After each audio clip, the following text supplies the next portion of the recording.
नमस्कार. मागील काही दिवसांपासून मनोरंजन सृष्टीतून दुःखद बातम्या एका पाठोपाठ एक समोर येत आहेत. अशातच पुन्हा एका दिग्गज कलाकाराचे वयाच्या 70व्या वर्षी हृदयविकाराने निधन झाले आहे.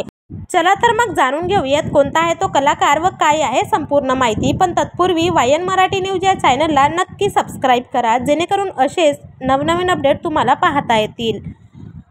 मित्रांनो, किंग ऑफ पॉप म्हणून ओळखला जाणारा हॉलिवूड गायक मायकल जॅक्सन याच्या जादुई आवाजासाठी जगभर प्रसिद्ध होता. आवाजाबरोबरच त्याच्या डान्सिंग स्टाईलवरही चाहते खूपच फिदा होते. मात्र नुकतंच त्यांच्या कुटुंबावर दुःखाचा डोंगर कोसळला आहे. मित्रांनो, मायकल जॅक्सनचा भाऊ टिटो जॅक्सन याचे वयाच्या 70व्या वर्षी निधन झाले आहे.